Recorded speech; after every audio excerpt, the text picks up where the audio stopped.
بسم اللہ الرحمن الرحیم۔ کیسے ہیں آپ سب؟ امید ہے کہ آپ سب اور آپ کے گھر والے بالکل خیریت سے ہوں گے۔ بیٹا ہم نے قواعد الانشاء جو ہے وہ کتاب کھولنی ہے۔ قواعد الانشاء میں صفحہ نمبر 15 پہ ہم نے دیکھنا ہے۔ آج ہم اپنا جو پچھلا سبق ہم نے پڑھا تھا اسم کی اقسام معنی کے لحاظ سے، جو کہ 2 تھی، اسم معرفہ اور اسم نکرہ، آج ہم اس کی مشق کریں گے، جس میں سوال نمبر 1 ہے، درج ذیل جملوں میں سے اسم معرفہ تلاش کر کے دی گئی جگہ پر لکھیے۔ آپ دیکھیں گے پہلا جملہ ہے علی بہادر لڑکا ہے۔ ہم نے پڑھا تھا اسم معرفہ وہ اسم ہے جو کسی خاص شخص، چیز یا جگہ کے لیے بولا جائے۔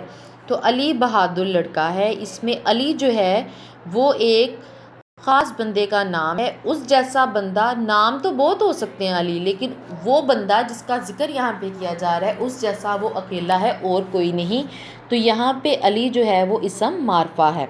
بانگ درا مشہور کتاب ہے۔ بانگ درا چونکہ علامہ اقبال کی کتاب ہے، اس جیسی کتاب اور کوئی نہیں، اس لیے یہ اسم معرفہ ہوگی۔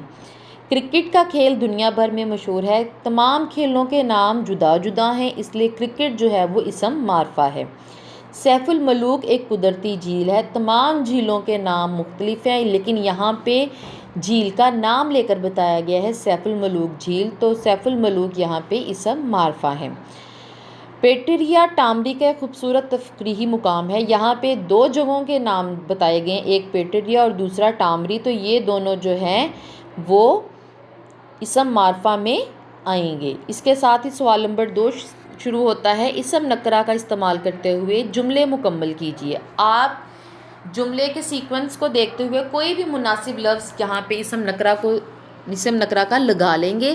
جیسا کہ میں نے یہاں پہ سولو کیا ہوا ہے، لوگ زیادہ تر ڈیش میں رہنا پسند کرتے ہیں۔ آپ یہاں پہ شہروں بھی کر سکتے ہو، میں نے یہاں پہ گاؤں لکھا ہوا ہے۔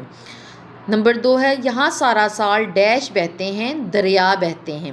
نمبر 3، یہ ڈیش بہت خوبصورت ہے۔ آپ قلم بھی کر سکتے ہو، گھر بھی کر سکتے ہو، میں نے یہاں پہ کتاب کی ہوئی ہے۔ نمبر 4 ہے، ہمیشہ اپنا ڈیش استعمال کرو۔ آج کل چونکہ کووڈ کا چل رہا ہے تو ماسک یہاں پہ آپ یوز کر سکتے ہو، ہمیشہ اپنا ماسک استعمال کرو۔ اور میں نے لیکن یہاں پہ سامان لکھا ہوا ہے، ہمیشہ اپنا سامان یا چیزیں استعمال کرو۔ لڑکیاں ڈیش میں سیر کر رہی ہیں، باغ میں سیر کر رہی ہیں۔ نمبر 6 ہے، ڈیش میدان میں کھیلتے ہیں، میں نے بچے لکھا ہوا ہے، آپ لڑکے بھی لکھ سکتے ہو، یا کرکٹ، ہاکی، کوئی بھی کھیل کا نام میدان میں کھیلتے ہیں، لیکن یہاں پہ جو ہے وہ انسانوں کا ہی ذکر ہوگا، یہاں پہ آپ لڑکے یا بچے کر سکو گے جو کہ اسم نکرہ میں استعمال ہوں گی۔ نمبر 7 ہے، شہروں میں بلند ڈیش ہوتی ہیں، بلند عمارتیں ہوتی ہیں۔ اس کے ساتھ ہی سوال نمبر 3 ہے، دیے گئے اسم نکرہ کو معرفہ میں تبدیل کر کے جملوں میں استعمال کیجیے۔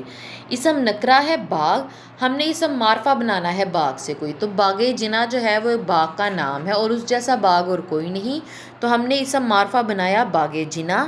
جملہ ہم نے لکھا، ہم باغ جناح کی سیر پر گئے، یا ہم باغ جناح کی سیر کرنے گئے۔ اس کے بعد ہے اسم نکرہ کا دوسرا لفظ ہے پہاڑ۔ پہاڑ تو بہت سارے ہیں، لیکن اگر ہم کوئی اسپیسیفک نیم دے دیں اس کو، جیسا کہ ہمالیہ پہاڑ، تو جملہ ہو جائے گا کوہ ہمالیہ۔ کوہ کا مطلب بھی پہاڑ ہوتا ہے، یا ہمالیہ پہاڑ بہت بلند ہے۔ نمبر 3 ہے عمارت، تو عمارتیں تو بہت زیادہ ہیں، لیکن اگر میں صدر عمارت کروں گی تو صدر عمارت یہاں پہ جو ہے وہ ایک ہی ہے، تو ہم صدر عمارت دیکھنے گے۔ نمبر 4 ہے محل، تاج محل۔ تاج محل اسم معرفہ میں بن جائے گا، کیونکہ تاج محل جیسا اور کوئی محل نہیں ہے، تو جملہ ہوگا ہم نے تاج محل دیکھا۔ نمبر 5 ہے جزیرہ، آئی لینڈ، جس کو ہم آئی لینڈ انگلش میں کہتے ہیں۔ جزیرے تو بہت زیادہ ہیں، لیکن آئس لینڈ جزیرہ ایک خاص جزیرے کا نام ہے، اور ہم اس کا جملہ بنا دیں گے، آئس لینڈ جزیرہ بہت خوبصورت ہے، یا آئس لینڈ خوبصورت جزیرہ ہے۔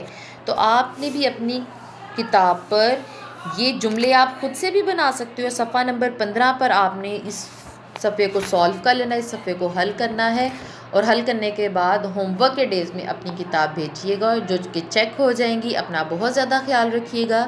اللہ حافظ۔